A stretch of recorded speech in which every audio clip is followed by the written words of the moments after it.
DraftSociety.com presents a Premier League Draft Fantasy Podcast. Welcome to the Key Pass Collective. Your exclusive source for the information, analysis, and advice you need to dominate your fantasy leagues. Come on in. We've been expecting you.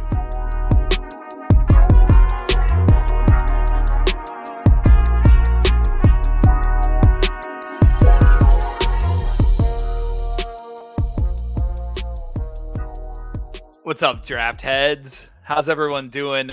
Welcome back into the KPC. Just put the bow on a colorful game week 24. We're here to prep you for game week 25. If for any reason you are joining us for the first time and this just happened to cross your feed and you thought, why not check it out? Well, welcome in. My name is Joe Williams. I will be your host for this episode. This show is the audio companion to the Draft Society website. And we basically specialize in everything draft fantasy related as far as it pertains to the English Premier League. Our parent site, if you will, the Draft Society, let's quickly kind of discuss what that is. We are your one-stop shop for everything draft. Basically, if you want to dominate your league, you head over to the Draft Society. We've got rankings, top 75 consensus rankings completely for free. Waiver wire articles every week completely for free. Sleepers 11 every week completely for free. Massive table of draft statistics that you can sort through at your leisure and sift and find the hidden gems, all the players that nobody else knows about yet. And then, of course, we've got articles to help you set up leagues if you are new to this game. And if you are willing, we also have a subscriber-only section that is, basically, I'm laughing at the chat. Welcome in, by the way, to those joining us for the live stream. You guys are amazing. Let me just go ahead and shout out some people, and then I'll get back to the pitch. Draft Alchemy, what's going on? Draft Espresso, hey, man. Toddy Mandalorian, all of the gems, all of the usuals, all the regulars, Pubs with Ab, what is going on? Guys, we appreciate you all. I know we're at a different time tonight and a different day even. So the fact that you all are still here means a lot. You guys are fantastic. Anyway, yeah, we have the inner circle. If you're willing to join, it's a modest sum. It's fairly modest, and it really helps us, keep the lights on and keep doing what we're doing as far as the draft game is concerned. So we are an independent fantasy football website, and we appreciate anybody who's willing to subscribe. We do think it's worth it. You're going to get weekly rest of season player rankings. You're going to get points projections every single week for players, sortable consensus rankings every international break. We'll have extra articles every single week, including Ryan's Ghost Point tracker and accompanying article, which I always like to shout out. You have access to our Inner Circle Discord. You've got a fixture difficulty tracker, confidential trade advice that no one in your league will see. It's all there. It's all in the inner circle, and it helps us out, helps us keep the lights on. And of course, if you have the season pass, which I would highly recommend, you of course get the fantasy toolkit, which is our crown jewel. It is bespoke to your Fantrax ID. It will tell you which players literally in your league are available, which ones we think you should pick up, which ones, based on rest of season value you should pick up, or just this week if you want a player who's going to perform hopefully well this week, which ones you should pick up. It's going to rank your squad in terms of your roster score. It's going to give you your matchup versus your opponent and who's likely to win. There's so much there. We really think you should check it out. And we do have a draft miss, which is becoming a little bit dated, but hey, it's fine. Like I said last week, draft miss all year round. Let's roll. So we do have a draft miss special going on. Enter Happy Draft Miss 23 at checkout, and you can get that season pass for a portion off. Okay, there we are. Today on the Key Pass Collective, we've got double and blank game week. Just quick update. We talked about this last week, so if you are interested in hearing more in-depth analysis of not only this double game week 25, but also the impending blank that's coming next week, and then another more kind of double game week-ish potential / a potential blank apocalypse that is coming later on in the season, a few weeks away. tune into last week, but we are going to give you just a quick take, kind of a summary on the double game week. And then we're going to do, no, forgot to update this. This is okay. Anyway, moving on. We're going to do last straw, not fantasy fig, fantasy for real. We're going to do last straw this week. And then, of course, end it off with some streamers. Okay. Get me out of here while I still have my dignity intact. All right. Let's welcome in a few fine gentlemen. Today, we've got Toddy. We've got Sanji from the Banta Boys podcast. And, of course, member of the Draft Society as well. And we have Ryan potentially joining us, although currently, just a circular androgynous figure. But regardless, let's talk to who at least we've got here. Toddy, Sanji, how are you guys doing? All good. Good. Looking forward to the game week. Nice. I had my first no win weekend last weekend. In fantasy, I won. In real life, I won. always. You have such a great life. How could you not? Congratulations, Toddy. Thank you. So you said no win first. No win. Yeah. I mean, I'm only in 2 leagues, but I also had that last week. Not the first this season, though. No. I was lucky enough to be up against Holland for the 2nd straight week in a row, so that was great. Yeah, it just it was a rough one. It's a rough one. We are getting some pushback from the chat that you are not updating your intro sound bites. With the coffee channel in the IC Discord. The ones that I record live? Yeah, what do you mean? I'm not updating them. I assume that you have a pitch memorized for the season and you can't change it now. You can only share like the subscription only. Yeah. It only allows one change a season. That's actually true. And you already used up that change when you added the draft miss special. Yeah. And so now I had to incorporate that into my pitch and so yeah, we're done. That's it. That's it. Fine. Most of who is in the chat is already in the coffee channel anyway. True.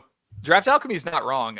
There are many more new features in the fantasy toolkit that I should spend more time talking about. But I haven't yet. So, I mean, yeah, take it with next season. Yeah. So don't look a gift horse in the mouth, I should say, because the intro could be a lot longer because there's so many GD effing benefits to having the toolkit. So just throwing that out there. GD effing? Yeah. You've gone fully off the script now. Ryan, how are you?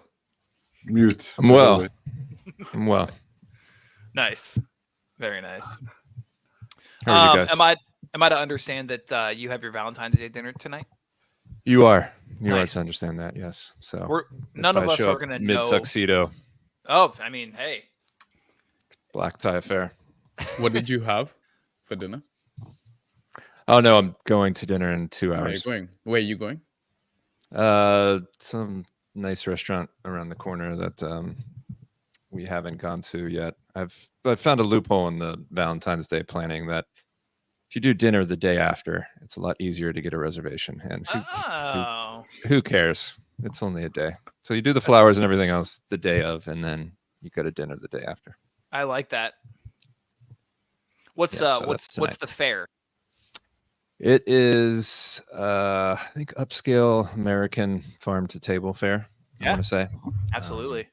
Yeah, we'll see. It's supposed to be good. Ladies love farm to table, man. They're all about it, in my experience. Anyway, all right. Ryan, I know you've spent a lot of time planning and thinking about this.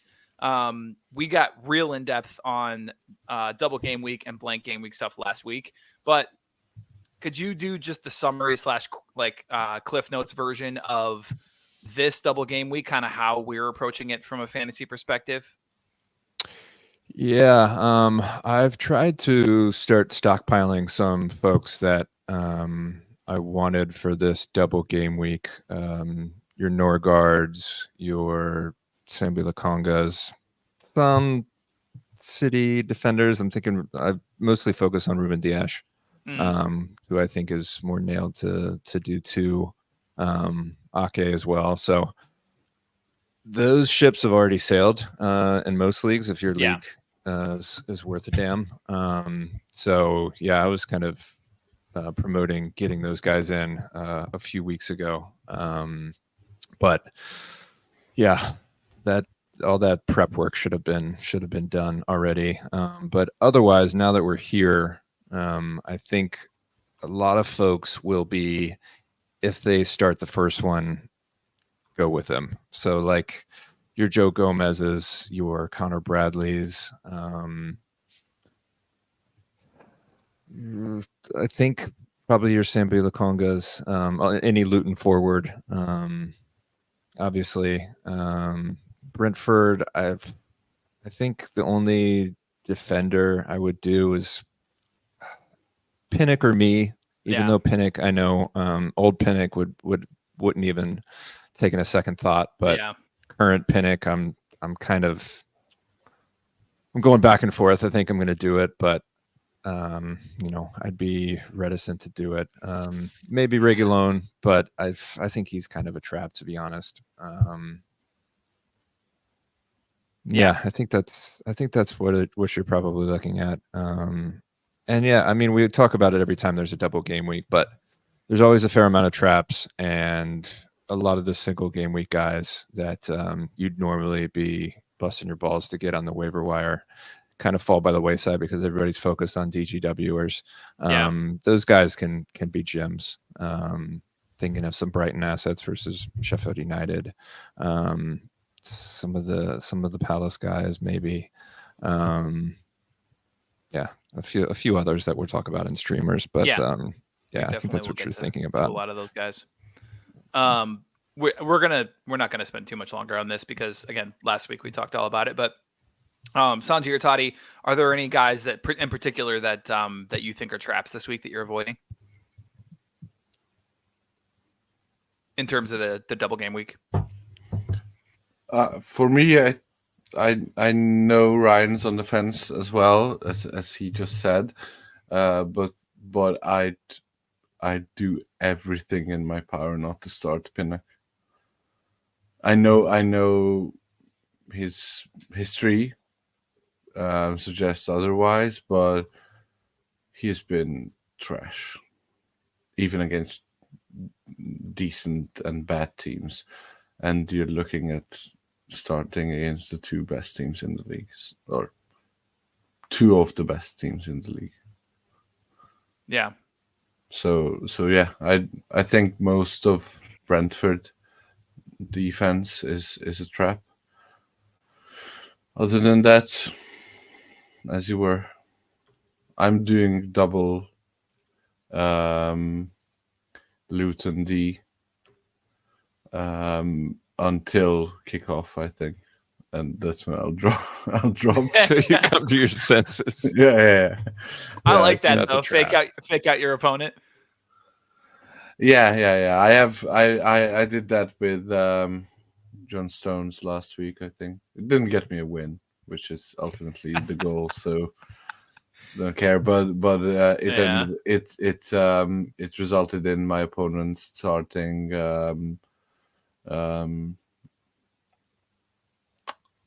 Akanji, I think. Oh. Yeah. So, and he went off in the 58th minute or something like that. That's what you like to see. Yeah, absolutely.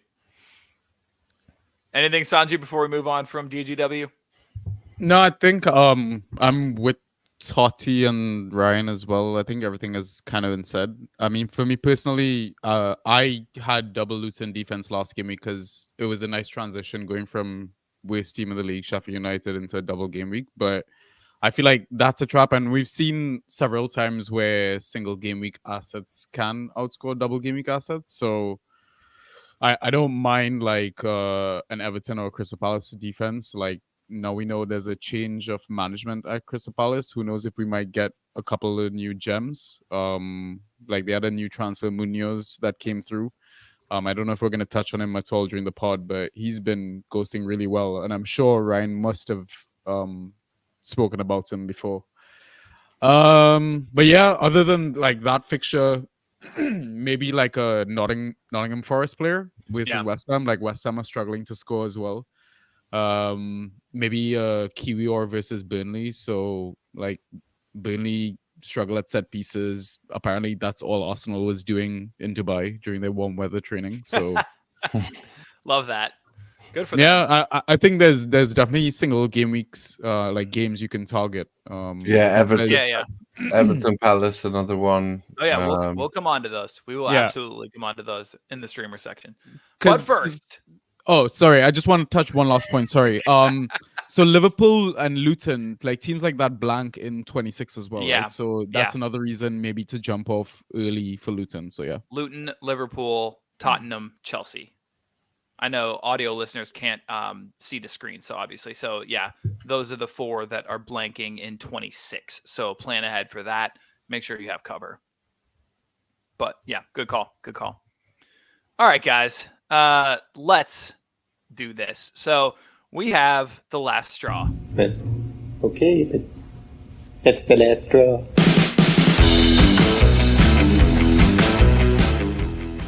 All right, the last straw is players that we are almost done with. Just almost done with. Really, really frustrating players. Rostering them is brutal. Starting them every week is a true test of, your patience, your cojones, whatever you want to say. As it says on the screen, a man's patience can only stretch so thin. So the question is, what are you doing with these players? Are you holding, hoping for better? Are you trying to trade out, granted on a low? Are any of them worth a drop? These are going to be really highly rostered players this week, guys. And so I think this will be an interesting discussion to see, because if you guys tell me to drop any of these players, I'm going to be astounded. But let's see what we got. So first screen here for the last straw, people are going to see on this slide 3 players. We will have a discussion about each. First, of course, leading the list would be one Jack Grealish. After that, we've got Pedro Porro, joint boy himself, and then Raheem Sterling. So, spending some time on this slide. First, let's go with Grealish. 16 points since Boxing Day. 16 points. Not many before either. True. No idea why you chose the Boxing Day cutoff, but it's a purple patch for him, man. It felt good. The Boxing Day cutoff felt good. Yeah, you'll see that as a theme in this whole thing. 156 minutes, 2 starts, 217th overall in fantasy points. And he's injured. And now he's injured. How long is the injury? Do we know? No. So what are we doing? Drop. Wow. Straight up drop. I mean, look at the production, add the injury. The rotation's not going anywhere. If Doku was injured and Grealish wasn't, that'd be a different story. But Doku's back fit. Grealish has been horrible. I don't think anybody's gonna give you anything decent for him in a trade. I'm sure Grealish rosters have been trying to do that trade for months, since Boxing Day, probably. So drop him.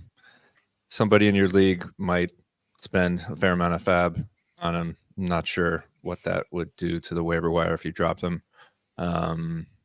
Either way, you need the roster slot for the blanks and the double game weeks. And if you can get somebody to waste their fab on him on the wire, all the better. But yeah, he's a drop for me. All right. I don't think I can defend him any longer. Yes. I think the final nail in the coffin was a quote from Guardiola saying that he's dropped his levels this season, and just discussing how he's shit now. That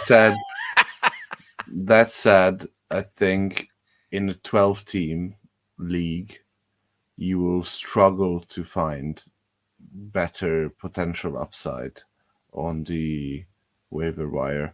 So he wouldn't be my first player to drop. I probably wouldn't hesitate too long, but he wouldn't, like, you just going back to last week, I'd rather drop Casemiro than Jack Grealish just because of the potential upside.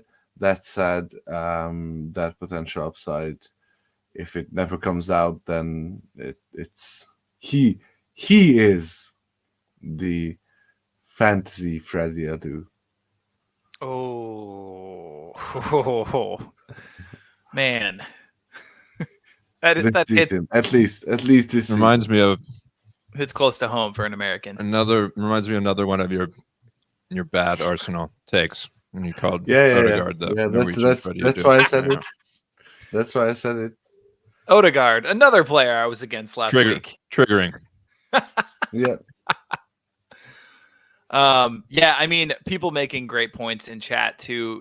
Draft Alchemy, Pep takes forever to return injured guys as well. I mean, look at lack of starts for De Bruyne, and yeah, even Ben Chickens, staunch City supporter, no Jack defense from him. So, man, is it a drop, Sanji? I think I'll give a reverse solution, I guess. If you're in a league with playoffs and you have an arrow spot, you can stash, I guess. Yeah. It's not the worst stash in the world. If you are like first in your league and you're clear and you've got perfect starting 11 and you can afford to stash. Like, Yeah.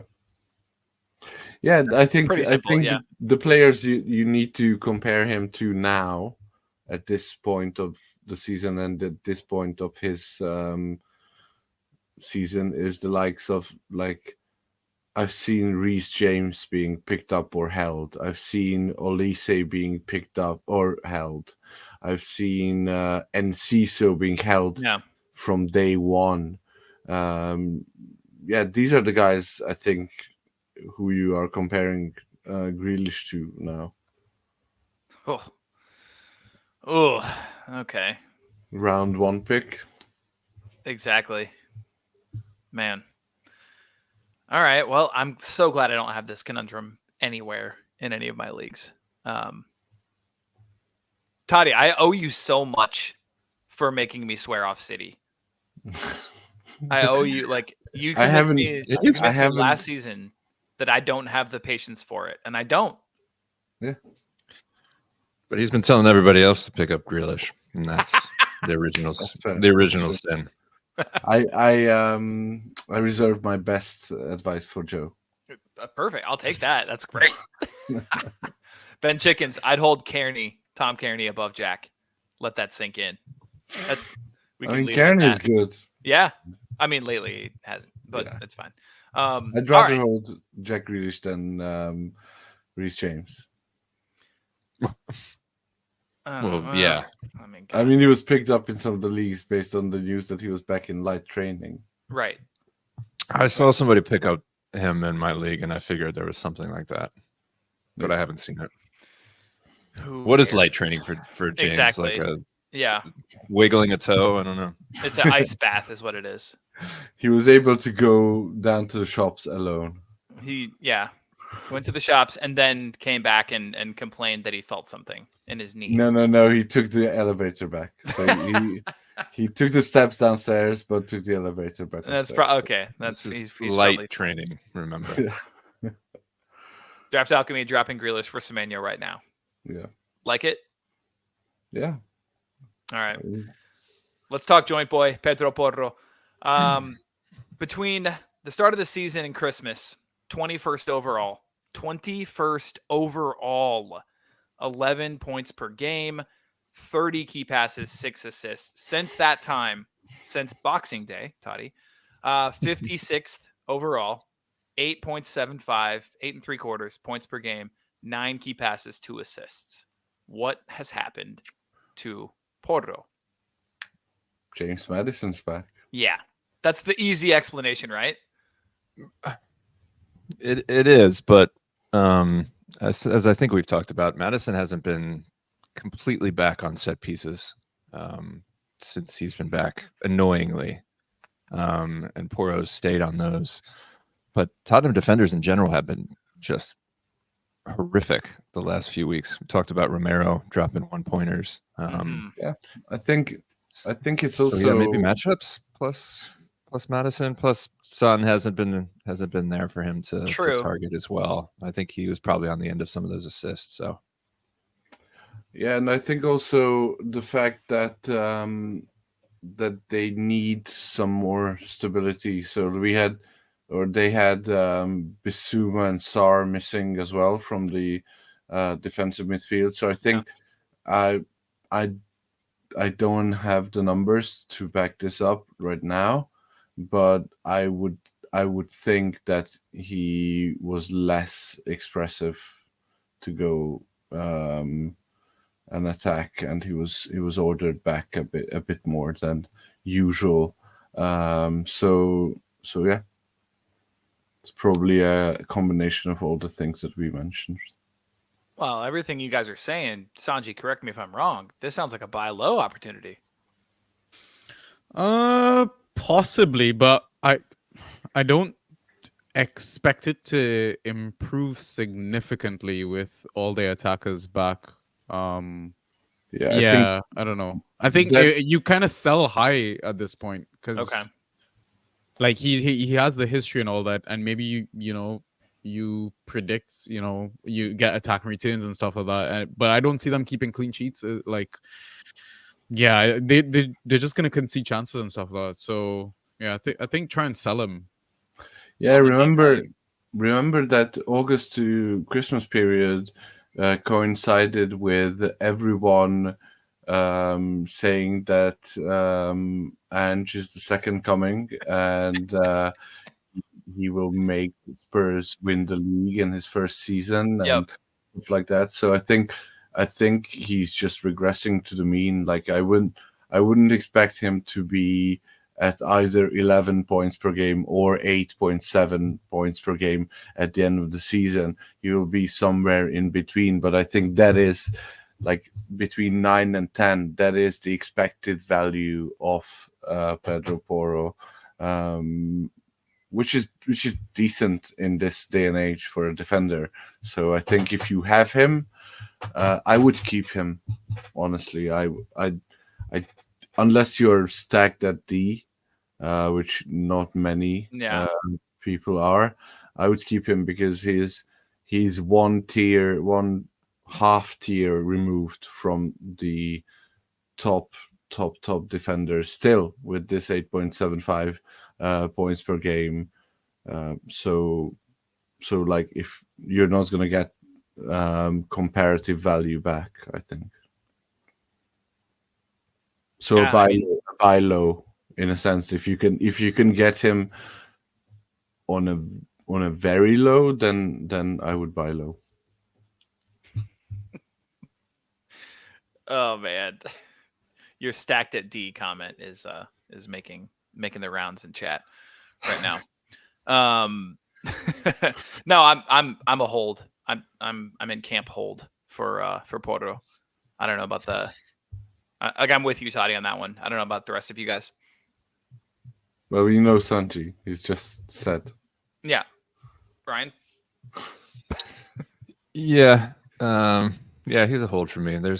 It's too hard to find decent defenders. So I think all of those things that we discussed could change for the better. So he's a hold for me. Yeah. If this was a month ago, he was peak joint boy, you could have gotten a fair amount for him. But now that ship has sailed, so you can't get enough value for him. I think on trades, it's a pending, so he's a hold. If only we'd known. I'll give you a thinker for a trade. Usually, not many people would probably go for a similar like defender for defender trade, especially in this top-ish tier. But would you trade out Poro to get in Tarkowski? I knew you were going to say that. Did you? Damn. A like for like. Yeah. Oh, man. Vibes. I was thinking more along the lines of Anthony Robinson. To get Anthony Robinson in? To get Robinson in. Yeah. I think you can. I think you can get that deal done, but I don't think I would do it. Why not? The attacking return upside of Poro is much higher, and the ghost consistency of Robinson is good, but at the end of the day, he is on a mid-table team that concedes a lot, and he doesn't have the explosive potential for a 25-pointer or a 30-pointer that Poro does. Like, if you're plotting along as a defender, then Anthony Robinson, your name is Anthony Robinson. But I like upside. But Ryan, you were saying on Poro? I'm thinking. Both of those are really close. I think. Oh man. Yeah, that's really tough. They're very, very comparable.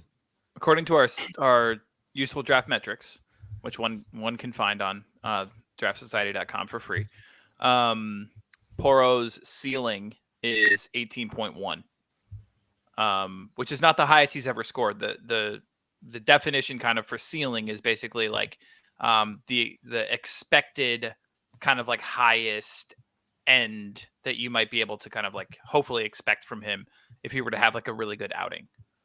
Not a career day. It's just like what if he were to have a really good day out, what that might be, what it would be is his ceiling. So 18.1, that's a damn good ceiling for a defender. What about those others though? Anthony's ceiling is 16.3. And Tarkowski? Which is interesting. I wasn't expecting that, to be completely honest. Tarkowski, his ceiling is going to be 18.6. So Tarks is marginally the best. It doesn't help Ryan make his decision at all. No, it doesn't. Yeah, I mean, the tiebreaker obviously is Spurs. So, yeah, give me Tarkowski. That's fair. Yeah. Maybe the tiebreaker is the not schedule blanking too. Yeah. All Does that mean Spuds have a double coming up? If they're blanking? They would because they But is it at like 36 or is it actually like soon? No, I think that might be 34, 37, right? Yeah, it's later because they were opponents for either Liverpool or Chelsea. But yeah. But Ryan, they also would have a match in the blank apocalypse. And Everton wouldn't. Yeah, they would have a match against Fulham, which is a good matchup. Yeah, and even if Everton do play, that's Liverpool in 29. I don't know. It's a tough one. I think I'm holding. I'm holding Poro as well. Nice. All right, guys. Raheem Sterling. Good Lord. 16.5 fantasy points since. How is this even true? He's played 247 minutes. 16.5 fantasy points since Boxing Day. 216th overall. I'd rather Jack Grealish.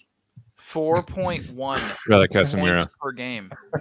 0 goals, 1 assist, 1 key pass. Clinical. Imagine Generous. if he had 9 key passes, he would have 9 assists. That'd be amazing. You're right. Sanji, do you have any insight into this? The Chelsea fan among us? For his sins. I've got great insight. He's been shit. That's why you get the big bucks. Yep. Yeah. But I think moving forward, preferred front three would be shit. Huh?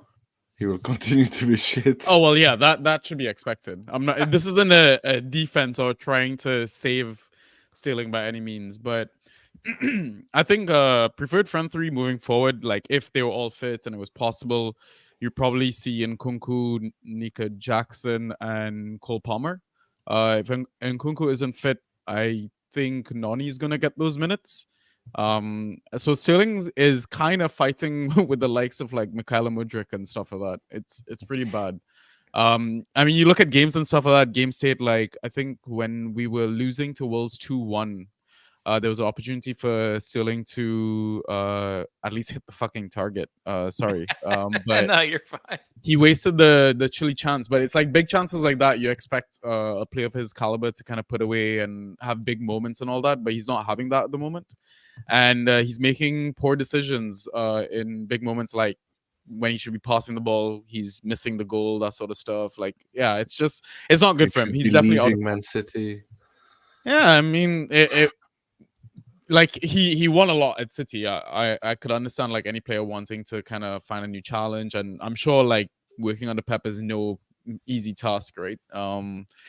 But yeah, it's bad for Sterling owners. I think if you can try to maybe offer up a handcuff to the Nkunku owner, or the Jackson owner, because Palmer for sure is nailed 100%, or the Noni owner as well. That's not a bad handcuff to have.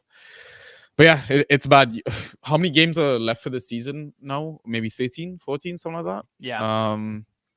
Maybe Sterling starts like 3 or 4 of those. Oh. Why not drop him then? I mean, you can, but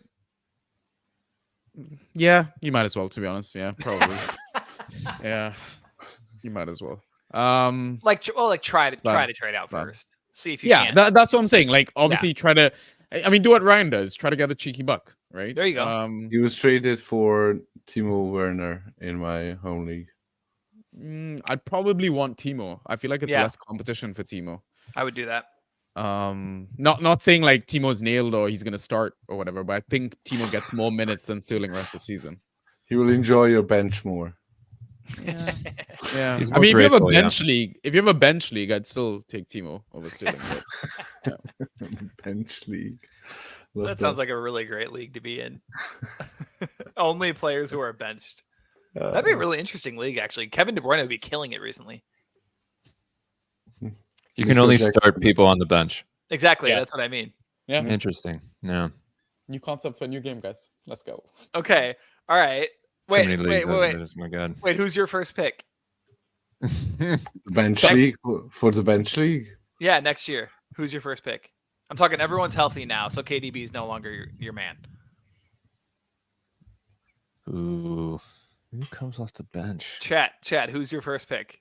Let us know who your first pick is. I would love to know who's got the most points off the bench this season. I'd still go for one of the City guys. It would have to be. Like just Foden in the games where they don't, Doku or Grealish or someone like that. Not Grealish, but Foden or Doku or Silva. I mean, it was João Pedro. True. This is the right answer. McTominay. McTominay is absolutely the right answer. Yeah, fair. Mid round first. Yeah. Sinistera, that's a good one too. That's a really good one too. Jota as well. Oh yeah, nice. Absolutely. Maybe Harvey Barnes right now. Yeah. Harvey Barnes, that's a great one. Yeah. I like that. This is fun. Thank you, Sanji. All right, moving right along. Okay, the second of 2 slates of last draw candidates. So these ones are going to be a little bit more in depth, I suppose. The first one being Matthias Jensen. Why even bring him up? Well, he was a diamond in the rough, honestly, fantasy darling. Came out of nowhere, like basically everyone kind of thought he was going to be not a league winner, but one of those players where if you got him in your draft, it's like, man, you didn't really quite know, you got away with one, right? Because you got him late in the draft. So between August and Christmas, 12 games, 132 fantasy points, 11 points per game, 3 goals, 3 assists, 20 KP. I mean, honestly, just ghosting out of his mind, like ghosting all over the board.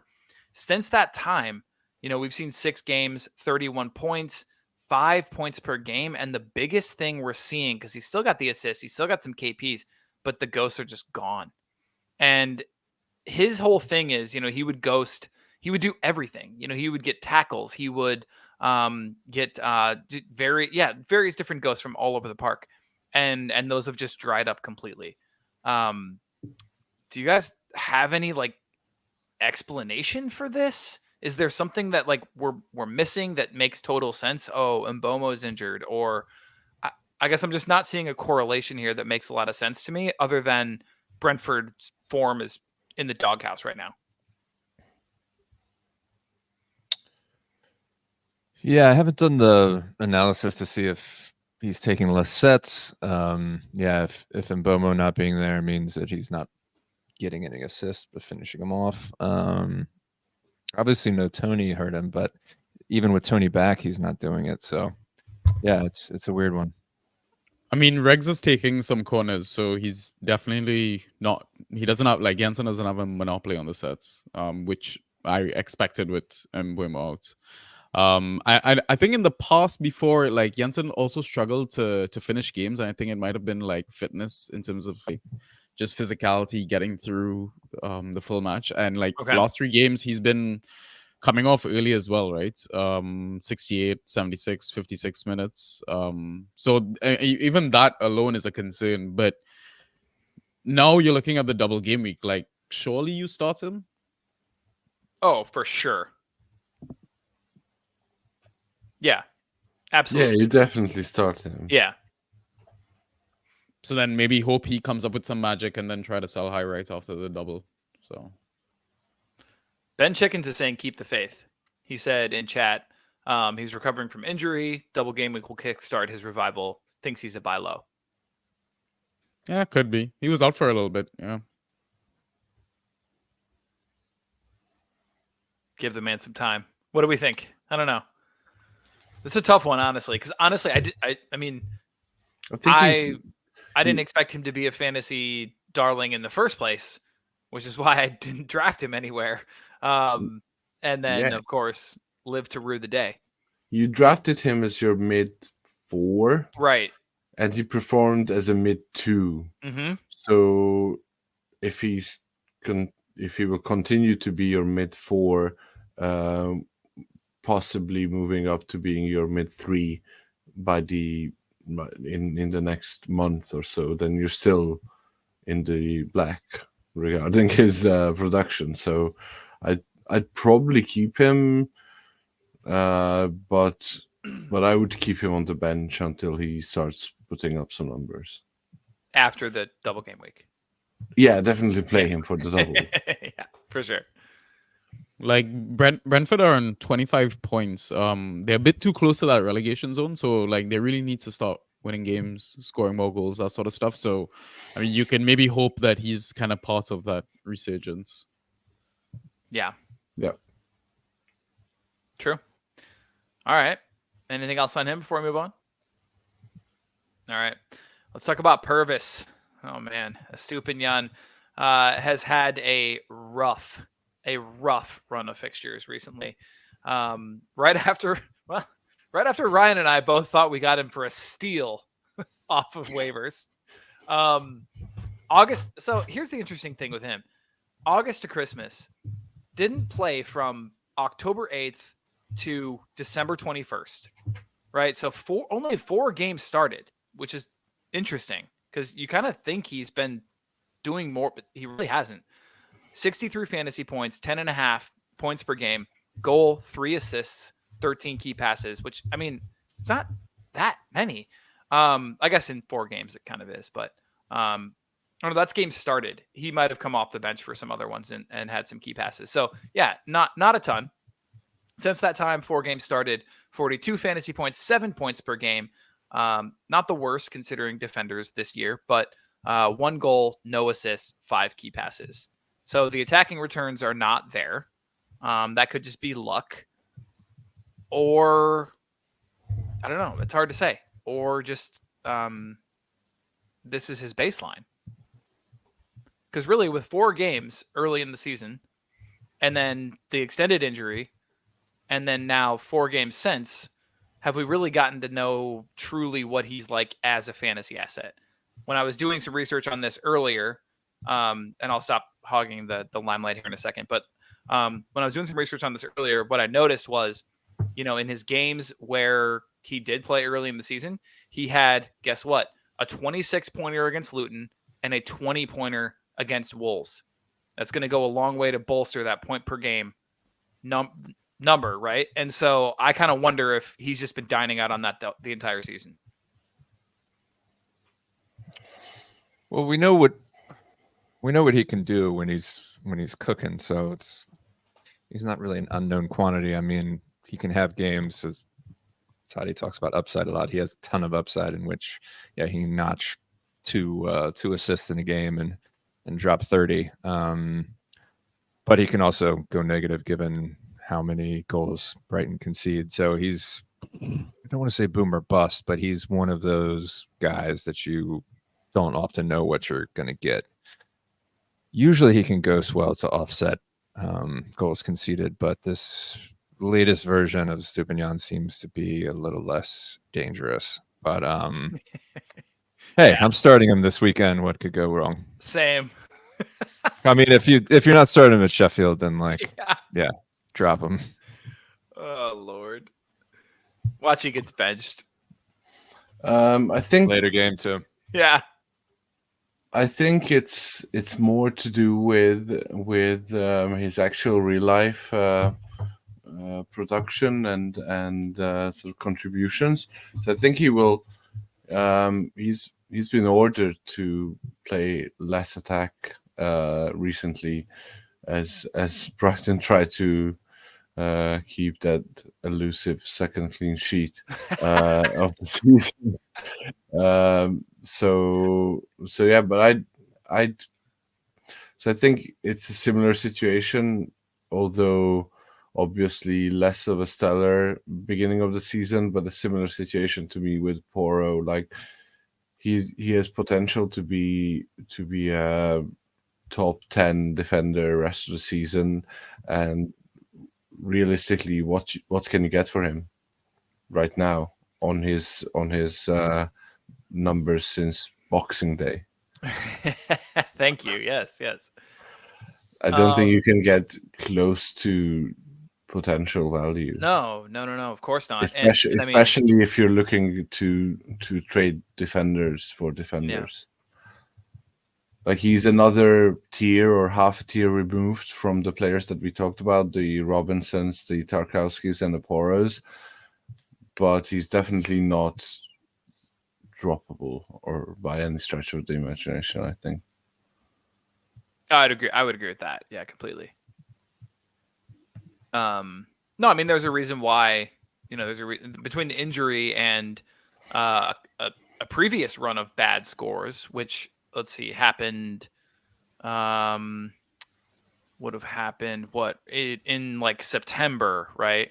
They got absolutely pumped by Aston Villa, and he scored almost -7. And that was just a couple weeks after he scored 2.5 in a 3-1 loss to West Ham. And so there's a reason why Ryan and I got him off of the waiver wire. Yeah, that's fair. I got him in a trade, but yeah, okay. It was a buy low for sure. I thought you said you got him for six fab. Oh, the guy wanted fab. Trade. Yeah. Got you. Okay. Yeah, I mean, last straw, not really. If I'm being completely honest, I'm gonna give him some time. Yeah. Anything on this one, Sanji? Next couple of fixtures are fine if you own hold. Try to build some value and then ship out if you think it's gonna regress again. Because after Sheffield they have Everton? At Fulham, and then home against Forest. Yeah, That's not a bad run. And that's all. That's all before City and Liverpool. Yeah, it'll be interesting to see as well. I think next week they have Europa as well, or European Conference or whatever. No, Europa. Right. So once a monitor, I don't know if he gets minutes there.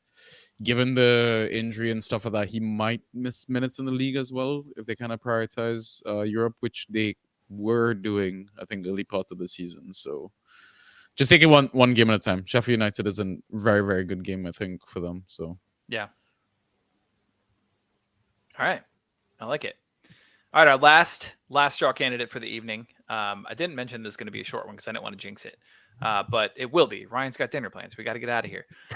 So Gabriel Martinelli, and this might seem to some, to be blasphemy, but even I think our resident Arsenal fan will readily admit, what's been going on with Martinelli. So what's happening is people are comparing him to last year. Last year, 36 games. 461 fantasy points, 13.1 points per start, 7.6 ghosts per start, 44% reliance on goals, assists, and clean sheets for his fantasy points, 15 goals, 5 assists, 32 shots on target. This year, 20 games started, 9 points per start, 6.9 ghosts, so down, but not considerably, 32% reliance this year on goals, assists, and clean sheets for his fantasy points. 5 goals, 3 assists. His ceiling down from 21 to 14. He's scoring less goals and getting less assists. Yeah, right? Because Arsenal are scoring less goals and they are being less sort of prolific. Yeah, they're more solid. Yeah, but I think they've changed since the winter break though. Arsenal look lethal, man. Oh, they do. The underlying numbers have been fantastic. Like Saka looks threatening. Honestly, I think right now is a buy low on Martinelli. Arsenal look up for the title chase again, man. Yeah. Okay, but look at last week. If you roster Martinelli, you were fuming last week because every fucking Arsenal player except for him scored a goal. Yeah, that's true. Go ahead, Ryan. I'm sorry. Yeah, which is an even better time, I think, to buy low. Like, I still believe in Martinelli getting more starts than, like, let's say Trossard and stuff. But again, yeah, Ryan, you're probably best to talk about this. Yeah, what bothers me about Martinelli is that he takes I don't want to trigger Totti with talking about Arsenal set pieces. Especially after both the defenders scored from one last week. But Martinelli's not taking those left-sided corners anymore. Declan Rice is. And he used to get, not a ton of points, but he used to get some decent KPs and the odd assist from those corners, and he's not taking them anymore, which removes a bit of his floor. Whereas now he's a bit more dependent on getting basically shots on target and nicking a goal. So what was said is largely true. I think he's going to be nailed on in that left wing spot. I think we're playing better. I think the goals will come. I'm worried a bit about the ghost because of the corners being removed. He plays better with when Jesus is around. So he's a hold for me, or a buy low, depending on what you could get or what you'd have to give up for him, rather. So what would be see. the max that you would want to give up? Give me a couple options. Okay. This is your bread and butter, Totti. Yeah, would you give up Barkley? Oh, that's a really good one. That's a good one. I'd take Barkley, I think. Ooh. That's the sound bite. That's the sound bite. That says a lot. I mean, the guy's just ghosting out of his mind. He's fit. They got some doubles, some tasty doubles. Yeah, I love Martinelli to death, but I think I would do that. Draft Just Alchemy for is asking fantasy purposes. Rice or Martinelli. No, I mean just because he's taking some corners, and he just killed his former team. I mean that's an aberration. Yeah. Do you think they let him take as many corners as he did because it was against his former team? No, it happened a few weeks ago. Yeah, Okay. I remember when it first happened, and I was like, oh shit. I wish someone would take corners off of Saka. I've said this for the past 3 years. Like I know it really is like doesn't make it past the first man so many times. I know. I think when I used to roster Odegaard, I was like, man, he needs to be taking those corners, and now I'm just like anybody else but Saka. I love him, but he's not his strong suit. I got a couple for you guys quick. All right, what about Szoboszlai or Martinelli rest of the season? Martinelli for sure. Okay. What about Bowen? I think Bowen turns it around. I'd rather have Bowen. What about you're taking Martinelli? Yeah. What about McNeil? Ooh. I think Martinelli. McNeil's been pretty meh lately, right? As opposed to Martinelli, who's been killing it. McNeil surprisingly has been. Yeah, but they score goals at least. Even when McNeil is meh, that's like 7 points in the bag. I mean, Martinelli, he doesn't have that many sub 7-pointers either.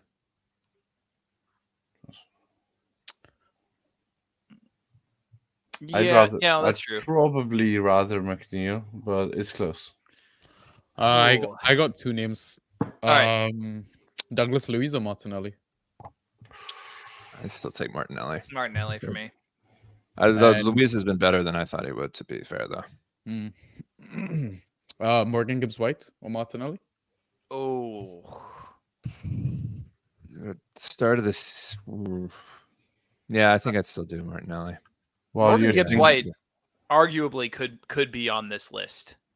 What about Mitoma or Martinelli? Mitoma also should be on this list. If he weren't away triggered Joe at with the that Asian one. Cup, if he were not away at the Asian Cup, he would absolutely be on this list. Okay, so Mitoma or Martinelli? He wants to say Mitoma, you know. I know he does. No, I do Martinelli. Oh, I'm looking at the numbers. Give me Martinelli. Mitoma's awful.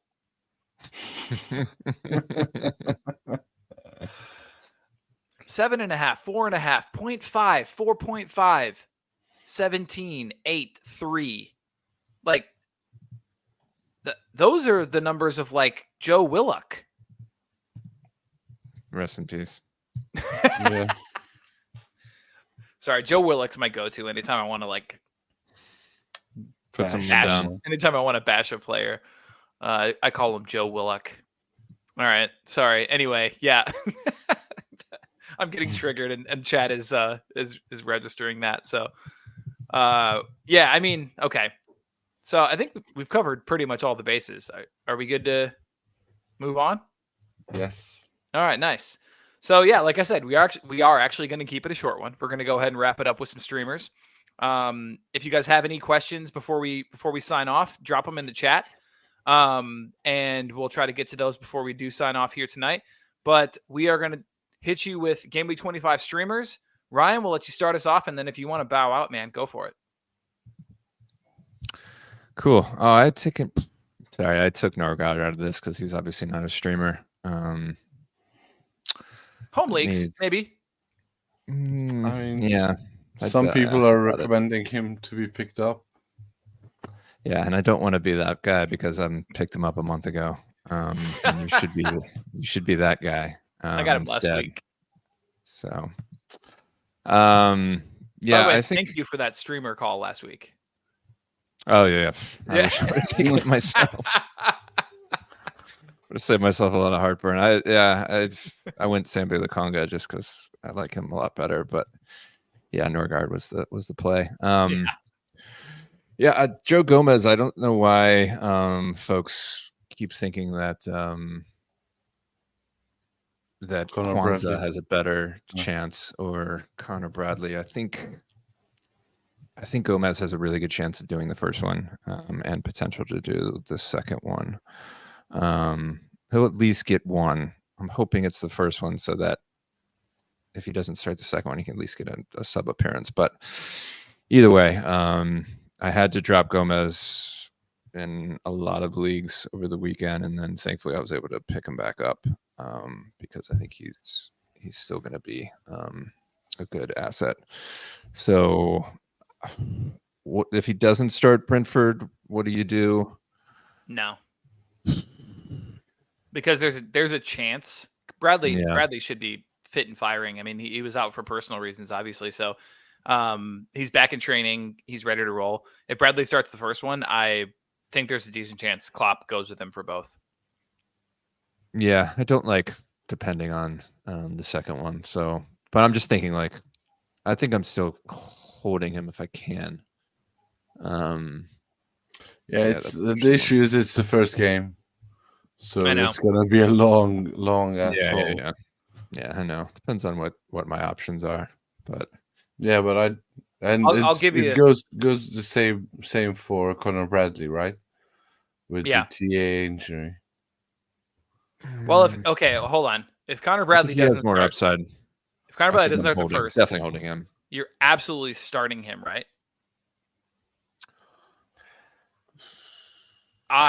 There's 0% chance I am not starting Connor Bradley against Luton at Anfield. But will you have the opportunity? Yeah, but really, he scored 44.5 and 22. Yeah, but that game started. Yeah, but that was against Chelsea. Luton are solid. I am 100% starting Connor Bradley if he doesn't start against Brentford. I'm doing it. I'm bracing myself for the tirade when he actually doesn't start the second. Oh, I don't have him in any leagues because as listeners know very well, and we've taken heat for it, when he first came on the scene, I was like, I don't think he's going to do a whole lot, which is fine. I'm willing to admit when I'm wrong. He's outscored all of the players that we mentioned here in the Pedro Porro or Connor Bradley. Estupinian or Connor Bradley. Gabriel Martinelli or Connor Bradley. Right. So yeah, that's that first game is going to be such a good streamer one. And what do you guys think about the quintessential never-ending Elliott or Jones stream fest? If either of them start the first one, do you take them? If either of them don't, do you just drop them? I think I'm starting Elliott if he starts the first one. I'm not starting Jones, even if he starts the first one. He was decent the last game. I think he had like nine ghosts. But before that, he was sub 5 for a few games. But it seems like he's more likely to start both. Jones, even then, I would agree. Even if he starts both, then what are you looking at? 9, 10 points, maybe 12. I think you can get that in stream. And he's not nailed on to start the second one, because I expect the midfield for the cup final to be Jones, Maka. Is that next weekend? Yeah. I expect it to be 3 games in a week, so that that's a good argument for the Gomez Bradley thing, then. Yeah. So I expect the cup final to be Jones, Gomez, Jones, McAllister, and Endo. So going back from there, I think he has a real chance of not starting the second one if he starts the first one. So that's why I'm staying away from him, even if he starts the first one. Whereas Elliott, even if he doesn't start from the bench, even if he doesn't start the second one, he has much more involved in the attack than Jones is, and he's been good from the bench. So yeah. Yeah, I have Elliott, and I'm struggling if I'm going to start him, but we'll see. Yeah, Norgard self-explanatory. Like I said, I didn't mean to have him in there because he's not a streamer. Kiwi. Pleasant surprise last week. He's burned me so many times, but I went with him when I had to. And yeah, he dropped, I think, 14 with a clean sheet, of course, but should have had an assist. Wasn't asked to invert. Really, it was mostly on Ben White's side that was coming into midfield. So I think he was able to be more of a out and out left back, which bodes well. I think Tomiyasu's still back from Asia Cup and had a slight knock. So I bet they go more softly with him. I haven't seen any reports of Zinchenko being back in training. So if I had to bet, I would think that Kiwi's going to be the starting left back versus Burnley, especially with the Champions League matchup at Porto coming up next midweek. So I think Kiwi probably gets the nod here. And yeah, at Burnley, you gotta like that matchup. Yeah, Brighton assets are going to be good streamers, you would think on paper. That's Sheffield United, but Sheffield United they've been killing streamers this season. Yeah. I mean, Lerma -1, just off the top of my head from streamers I've had. Lerma -1, Lukonga I think had like 3 or 4 folks that you think would Luton D. Yeah. Precisely. I think people you think would score well against them haven't been. So but yeah, Welbs seems to be nailed on in the current setup. So I like him. I know people have talked about Lamptey as well. It's a Sunday game, so I'm struggling with what to do with Adingra.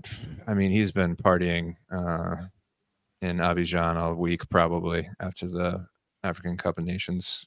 As you should. As you should. Yeah. Yeah. I think he was doing body shots off of Pepe. That a baby.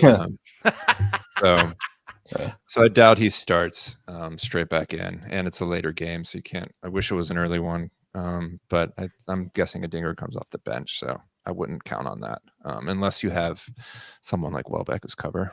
So there you go. I like it. Nice. All right, Sanji. Cool. So Cool. I've gone with assets from my waiver article. Nice. So if you haven't read that and you want a bit more insight as to why I've gone with these guys, check out the article on the Draft Society website. Are we a companion to the Draft Society? We are the audio companion. Yeah. Oh. Yeah. There you go. So this is like the audiobook version of that website right now. So first up is Flecken. So I feel like a lot of popular or highly owned goalkeepers at the moment, like Vicario or Dubravka, haven't been performing too well. Like, I mean, Dubravka, prime example. Like I made that swap this week. One of the reasons I think you would have these keepers is because, they get clean sheets and stuff. But now with so many teams not able to keep clean sheets, you're kind of banking on saves. And is Flecken the only goalkeeper this season to get an attacking return this season? I mean, fact check me on this, Joe. Probably. Yeah. So listen, he's got that upside, and Totti, we know you love an upside player, right? So. Yeah, he just seems to have turned a slight corner, and I know like the 2 last game weeks is a very, very tiny sample size. But yeah, I mean, he's making the saves, and best opportunities against 2 of the best teams again in the league, who are going to be putting up those shooting numbers as well, right? So I think he can kind of outweigh the negatives that he gets from the goals conceded. So yeah, I like Flecken as the play. He is the only goalkeeper with an attacking return. However, there is one goalkeeper who has 4 key passes. Do you have any guess who that is? Goalkeeper Onana or Pickford? Pickford. Nice. Good work. Wow. Yeah. I'm so impressed. And next up, we've got Lokonga, one of Ryan's heartthrobs. Yeah, I think he's going to be like a mid-4, mid-5 play. Let's say he gets 5 to 6 points in each game, 10 to 12. I think I'm taking that any game week. He should have a lot of work to do, especially against the tougher teams. The way I kind of logic the Lokonga lack of ghosts is not just like Sheffield being an absolute jinx, but maybe they kind of just did actually get outplayed a little bit. I mean, Sheffield did deserve those points, but yeah, the fact that maybe they were at home, they had the ball more, he didn't have to do that defensive work, he didn't have to win the ball, and that would be the opposite situation for United Liverpool is my assumption. So I'm going with Lokonga. Elliot. So I know we're talking about like, worried about his minutes, his starts, all that sort of stuff, but I mean, there are times where he's come off the bench and gotten an assist or a goal and gotten attack returns. Liverpool are still chasing the title. So I think this is one of those opportunities where you just take the gamble, mid 4, mid 5 again. Just stick him in, even if he's benched as well. Like if you're absolutely shot for options, I'd say just leave it there and hope for the best. In a sense, it could pay off. It really could. And then finally we've got Owen's son, aka Sergio Reguilon. I don't know if anyone saw that tweet. Oh, that was absolutely class. Yeah. So doppelganger. This is Liverpool and Man City. I know it's very, very tough fixture to kind of go up against, like those juggernauts, and they're surely going to score goals. And this isn't a clean sheet play by any means, but this is again with an upside chasing because he has corners. I think he took 3 of the 13 corners versus Man City and 1 of the 4 corners versus Wolves. So there's a chance that he will get some key passes here and there, something like that. Yeah, and he has the ability to go forward as well. So yeah, those are my picks. I like it, man. All right, here are mine. Again, I was last in the document, so I actually tried to focus on single game week players, so that people could, if they needed to, potentially, kind of stream some guys that could maybe get them some returns, just in case everybody else is taken if you're in a competitive league. So first of all, JP Van Hecke, if you look at his underlying stats, they're pretty decent. Against Sheffield United, yes, I know they've been decent lately. He could be all right. This is kind of a desperation play. I say that because he's going to be available in your league. You can pick him up when the game starts if you need to. If for any reason you grabbed a bunch of City defenders and none of them are starting in the first game and they probably won't keep a clean sheet anyway, you could easily drop them for JPVH. So that's an option. I know some of us, Toddy, you were shaking your head. Some of us don't love streaming against Sheffield at the moment. It's not the streaming against Sheffield, it's JP Van Hecke, who I don't love. Okay. He's burnt me too many times. Oh, I see. But, I mean, Kiwi made me believe in second chances. So much so that you're giving Van Hecke a second chance? I mean, No. 5.5. He's dead to me. 5.5 against Tottenham, conceding 2 goals. That's not terrible. That's not the worst. 2.75 against Luton. Yes, Luton. Conceding 4. He's ghosting. Like, he is ghosting. So again, he's going to be available. You can stream in the moment if you need to. Toddy, you and I talked about Endo. You thought that he might start both. Yeah, it's possible, but only if he's not planning to be used in the cup final.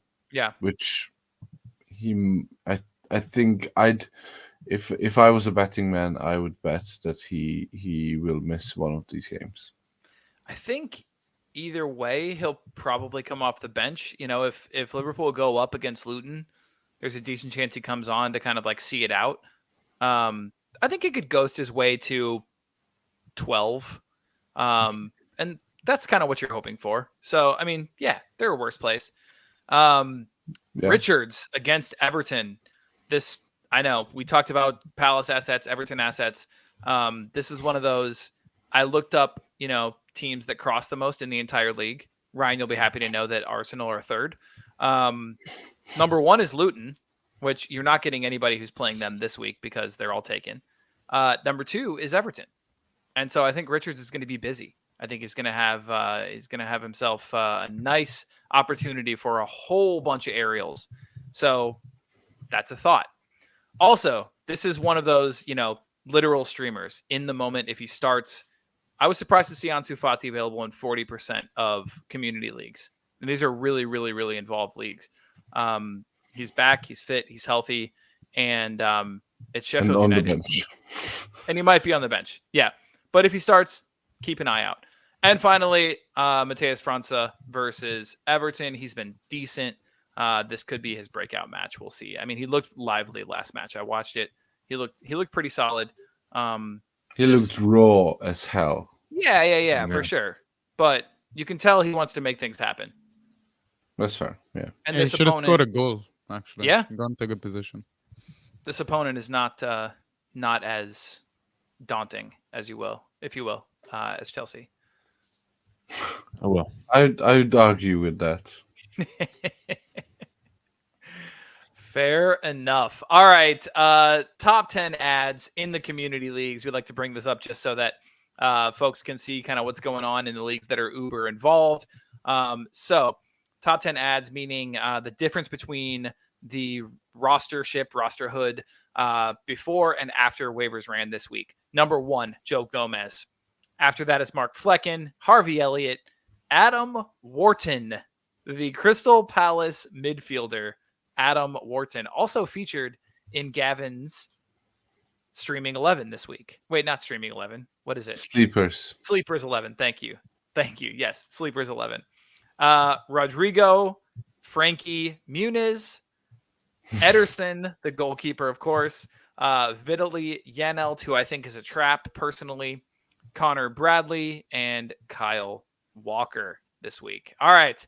This is it, gentlemen. Anything to cap off the week?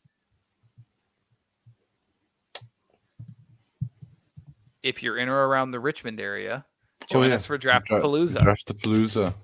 It's going to be amazing. Me, Ryan, Gavin, and none other than one William Jennings Bryan.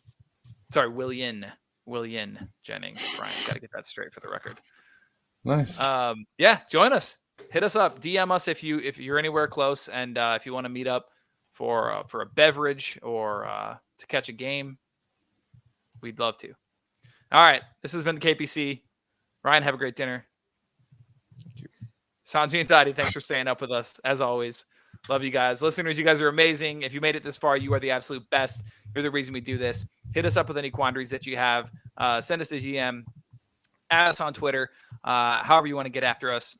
Yep. Chat, you guys are the absolute best. This was so much fun. Everybody, good luck on the game week. We'll talk to everyone soon. Cheers.